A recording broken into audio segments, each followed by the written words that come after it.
একটা মিনিট আমাকে সময় দেবেন, একটা মিনিট শুধু আমাকে সময় দেবেন। আর কোনো দিন আপনার কাছে সময় চাবো না, অথবা আপনারা আমার ভিডিও দেখেন আর না দেখেন সাথেই থাকবেন। একটা মিনিট কথা হলো, আমরা ফিলিস্তিনি ভাইরা মার খাচ্ছে, গাজাবাসীরা মার খাচ্ছে, আমাদের মুসলমান ভাই, আমাদের বাংলাদেশে 18 কোটি মানুষ, যদি আমাদের প্রতিজনকে 1 টাকা করে দিই তাহলে 18 কোটি টাকা, 18 কোটি টাকা ওদের দিলে ওরা একবেলা খাইতে তো পারবে, একবেলা খাইতে তো পারবে।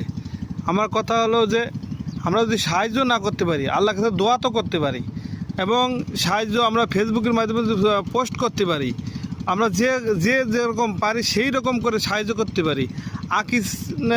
আকিস গ্রুপে কেলেমন পানির থেকে 1 টাকা ফিলিস্তিনি ভাইদের দেয়, আপনার সেখানে একটা পানি খাইয়ে 1 টাকা দান করতে পারেন। তো এভাবেও আমরা ফিলিস্তিনি ভাইদের সাহায্য করতে পারি। আর যদি জিহাদের জন্য ডাকে তাহলে অবশ্যই অবশ্যই আমার বাংলাদেশে যারা মুসলমান ভাই আছে, যারা ত্যাগী, ইসলামের জন্য কাজ করে, অবশ্যই তারা জিহাদে যাবে। জিহাদের গেলে শহীদ মর্যাদা পাবে। একদিন ভাই আমাদের সবারই মরতে হবে, আজকে হোক কালকে হোক সবারই মরতে হবে, কেউ এখান থেকে এড়াতে পারবে না।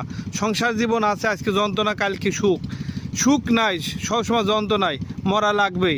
আল্লাহর কথা ভেবে আমরা জিহাদের জন্য প্রস্তুতি হই।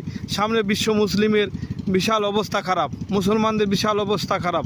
25% মুসলিম হয়েও পৃথিবীতে তাও আমরা এক ইসরায়েলি কাছে আমরা ধ্বংস হয়ে যাচ্ছি। কীভাবে মানুষ পাখির মতো মারতেছে, আপনারা থেকে একবারেও আপনাদের মন কাঁদে না? একবারেও আপনারা আওয়াজ তুলতে পারেন না?